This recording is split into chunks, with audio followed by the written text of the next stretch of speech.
میری آج کی ویڈیو ان تمام نوجوانوں کے نام جو اس مشکل گھڑی میں اپنے ملک اور قوم کی خدمت میں پرعزم دکھائی دے رہے ہیں۔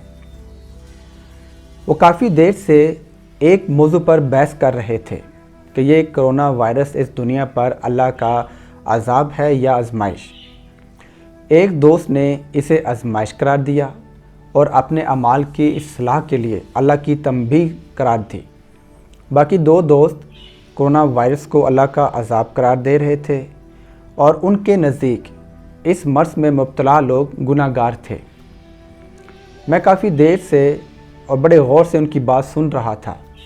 جب میری قوت سماعت جواب دینے لگی تو میں نے ان سے کہا کہ جن لوگوں نے اس وبا سے سبق لیا وہ اپنے رب کی طرف واپس پلٹے، اپنے اعمال کو درست کیا، اپنے مال اور وقت سے اس مشکل گھڑی میں انسانیت کی خدمت میں پیش رہے، ان کے لیے تو یہ ایک آزمائش ہی تھی۔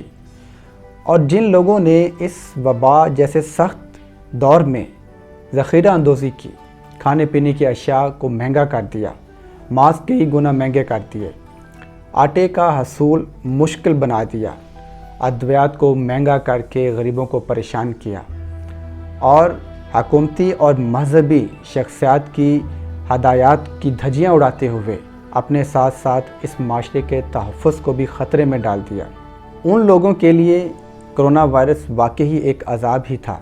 اور جو افراد اس مرض میں مبتلا ہوئے ان کا معاملہ ان کے رب کے ساتھ ہے اور وہ بڑا کریم ہے۔ میں سمجھتا ہوں کہ کرونا وائرس سے تحفظ کے لیے لاک ڈاؤن ایک ایسا پیمائشی آلہ ہے جس نے ہمارے معاشرے میں کھرے اور کھوٹے کا فرق واضح کر دیا ہے۔ ایک طرف وہ بہت خوبصورت لوگ اور بہت ایسی تنظیمیں ہیں جنہوں نے اپنے مال و دولت سے مزدوروں، غریبوں اور سفید پوشوں کی خدمت کی اور ان کی گھر کی ضروریات کو پورا کر دیا ہے۔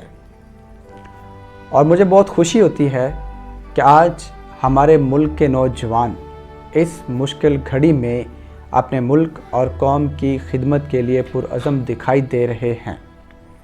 سوشل میڈیا پر بھی ایک بامقصد تحریک کا آغاز ہو چکا ہے۔ ہر شہر میں درجنوں افراد لوگوں کے گھروں میں راشن پہنچاتے دکھائی دے رہے ہیں۔ وہ تمام افراد اور ادارے تحسین کے حقدار ہیں۔ پاک فوج کبھی بھی نارمل حالات میں بیرکوں سے نہیں نکلتی۔ آج ہم اپنی سڑکوں پر پاک فوج کو دیکھ رہے ہیں تو ہمیں اس بات کو سمجھنا چاہیے کہ ہمارے لیے اس وقت اپنے گھروں پر رہنا کتنا ضروری ہے۔ خدا را احتیاط کیجئے، بس یہی ایک طریقہ ہے کہ ہم اس وبا سے بچ سکیں۔ ذمہ دار شہری ہونے کا ثبوت دیں، اپنے گھروں پر ٹکے رہیں، بھلائی اسی میں ہے۔ میری آج کی ویڈیو کا حاصل کلام صرف یہ ہے کہ ساری احتیاطی تدابیر اپنائیں، لیکن جو سب سے ضروری کام ہے وہ اللہ کی طرف رجوع ہے۔ اجتماعی طور پر توبہ اور استغفار کا اہتمام کرنا چاہیے۔ اپنے معاملات کو شفاف کرتے ہوئے اللہ کے حضور جھک جائیں تاکہ اللہ کی رحمتیں ہم پر نازل ہوں اور ہمارا ملک برباد ہونے سے بچ جائے۔ دعا ہے کہ اللہ ہمارے لیے آسانیاں پیدا فرمائے اور ہمیں لوگوں کے لیے آسانیاں بانٹنے کی توفیق دے۔ Thank you very much. اللہ حافظ۔